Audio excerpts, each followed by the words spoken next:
Saudara dan saudari yang saya kasihi, kita terhubung kembali. Perkenankan saya menyampaikan medaran yang memicu Anda semua untuk mengalami transformasi jiwa. Biarlah melalui kata-kata yang saya sampaikan ini, bukan hanya pengertian kognitif Anda yang kemudian bertumbuh, tetapi juga ada aliran energi kasih, ada mahadaya yang tanpa batas, yang mengalir pada diri Anda semua, memurnikan jiwa dan raga, membuat pikiran Anda semakin terhubung selaras dengan rasa sejati, sehingga tersingkaplah bagi Anda kebenaran yang sejati. Kebenaran yang kemudian itu datang melalui pengalaman otentik Anda untuk menyelami segenap realitas. Saudara dan saudari yang saya kasihi, pencerahan, kesadaran murni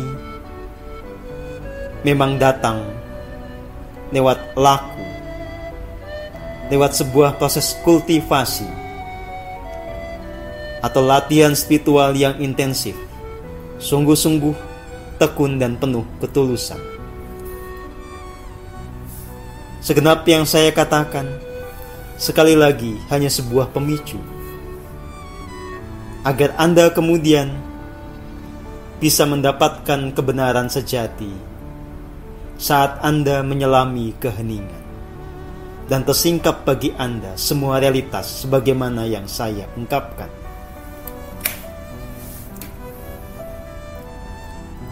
Saudara dan saudari yang saya kasihi, berikutnya saya hendak menyampaikan satu prinsip penting di dalam perjalanan spiritual menuju kepada pencerahan yang paripurna. Ketika jiwa ini ada di dalam tubuh fisik, lalu melalui keberadaan otak kita muncul fungsi mental berupa pikiran dan perasaan. Maka dari situ terbentuklah konsep keakuan, terbentuklah ego yang membuat setiap orang merasa dirinya unik dan berbeda.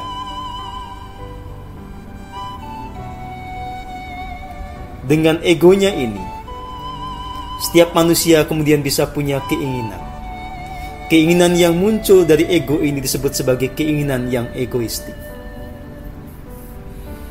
Di dalam laku spiritual, inilah yang harus dilampaui. Saudara dan saudari yang saya kasihi, untuk mengerti mengapa kita penting untuk melampaui keinginan egoistik,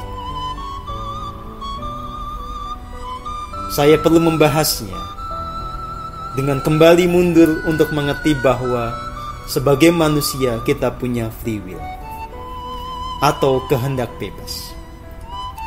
Kita bisa berbuat apapun, dibatasi oleh kapasitas kita.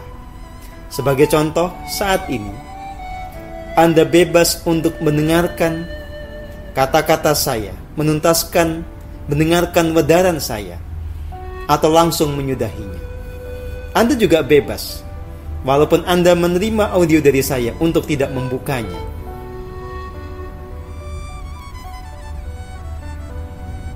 Itu bukti nyata dari adanya free will atau kehendak bebas. Tidak ada yang memaksa Anda untuk melakukan apapun.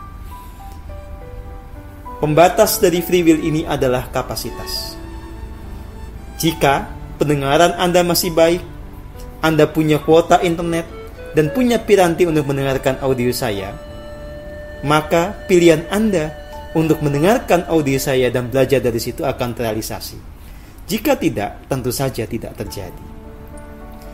Kapasitas ini muncul dari mana? Kapasitas ini muncul dari apa yang Anda lakukan di masa lalu.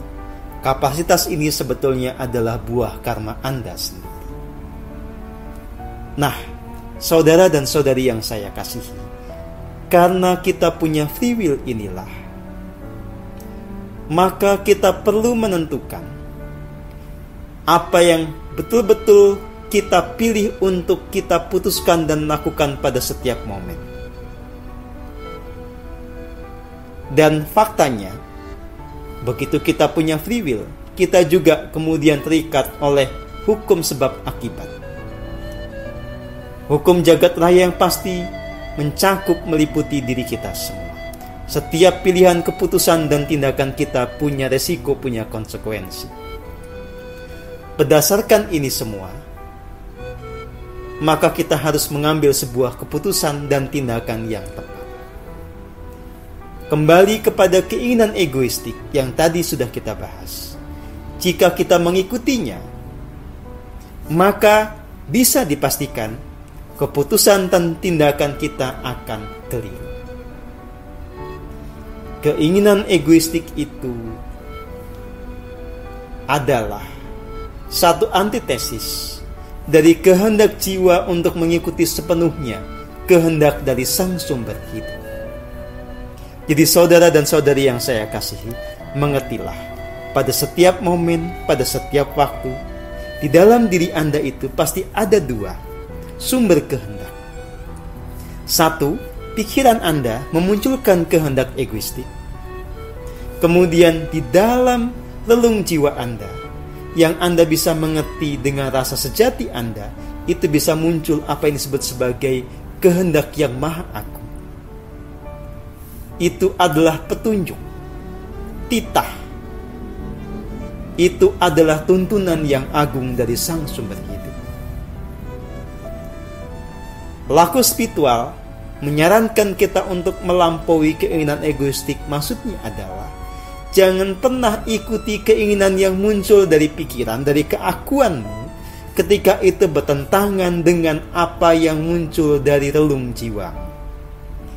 Jangan melakukan apapun yang merupakan kehendak dirimu pribadi, jika itu tidak selaras dengan kehendak yang maha agung, karena itu ada risikonya. Tindakan yang tidak selaras dengan kehendak yang maha agung itu akan membuahkan karma buruk, membawa kita kepada ketidakselamatan. Jadi Anda bebas memilih, tetapi pilihan Anda itu punya risiko, maka Anda harus memilih dengan benar. Laku spiritual Anda akan bertumbuh jika Anda selalu konsisten memilih jalan yang benar, memilih tidak mengikuti keinginan egoistik, tetapi setia total kepada tuntunan yang muncul dari relung jiwa. Saudara dan saudari yang saya kasihi, untuk bisa mengenali tuntunan dari relung jiwa, kehendak yang maha agung, maka kita memang perlu konsisten menekuni keheningan. Dan lewat keheningan itu jiwa kita dimurnikan, sehingga tidak ada distorsi, sehingga apapun yang muncul dari pusat dada kita itulah kebenarannya, itulah betul-betul kehendak yang maha agung. Tanpa memurnikan jiwa, ketika kita masih penuh distorsi, kemungkinannya adalah kita tidak bisa mendengar tuntunan agung itu, atau kita mendengar tuntunan yang keliru, yang ada bias, yang itu malah mencelakakan kita sendiri.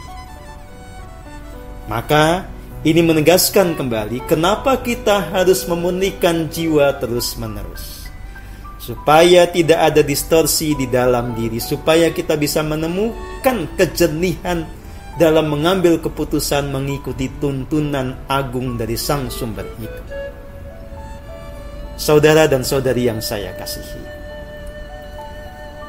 keinginan egoistik ini memang tidak bisa kita ikuti. Jangan terjebak oleh terapan yang salah dari law of attraction yang diungkapkan banyak orang. Jika engkau punya keinginan, pikirkanlah terus itu, maka engkau akan menemukan pikiranmu menjadi nyata. Bukan itu ajaran spiritual. Jikapun itu kemudian menjadi kenyataan, Apakah itu pasti membawa kebaikan? Belum tentu. Anda yang menginginkan menjadi seorang direktur, apakah Anda pasti bahagia dengan menjadi direktur? Belum tentu. Apakah ketika Anda berpikir, saya harus kaya dan terjadi itu, apakah itu membawa keselamatan bagi jiwa Anda? Belum tentu. Jangan terkecoh dengan itu. Bukan berarti Anda tidak boleh punya keinginan, itu lumrah. Tetapi pastikan keinginan itu selaras dengan kehendak Yang Maha Agung. Maka inginkanlah hal-hal yang esensial. Inginkanlah pencerahan, karena itulah yang dirindukan oleh jiwa Anda. Inginkanlah kebenaran sejati, karena itulah memang yang menjadi tujuan kelahiran Anda di muka bumi ini. Tetapi keinginan itu tidak perlu ditambahi dengan ambisi dan obsesi. Pasrahlah, hanya kerjakan yang terbaik, lalu biarlah semua menjadi selaras. Lagi pula secara faktual, saudara dan saudari yang saya kasihi, Anda itu menarik apapun yang merupakan kualitas diri Anda, bukan menarik apa yang Anda pikirkan. Ketika pikiran itu kemudian memanifestasi di dalam jiwa Anda, menciptakan karma buruk, itu baru akan menarik apa yang sesuai dengan karma buruk itu. Jika pikiran itu dalam keselarasan, dia menciptakan karma baik di dalam tubuh Anda, itu juga yang akan menarik realitas yang sepadan. Bisa saja, memang dengan kekuatan pikiran, kita menarik apa yang kita inginkan. Tetapi, ada konsekuensi yang berat yang kita tanggung. Kita melawan kehendak Yang Maha Agung. Ketika keinginan itu egoistik, dimungkinkan memang di alam semesta ini. Dengan kekuatan pikiran itu kita mengakses satu bentuk energi yang membuat itu menjadi nyata. Tetapi sadarlah, sebetulnya kita sedang menggadaikan jiwa kita, karena kita melawan kejernihan diri kita sendiri. Kita membuat diri kita terjerat oleh obsesi kita, keinginan kita. Kita tidak akan bisa mencapai kebahagiaan dan kedamaian sejati. Kembalilah hening yang sepenuhnya.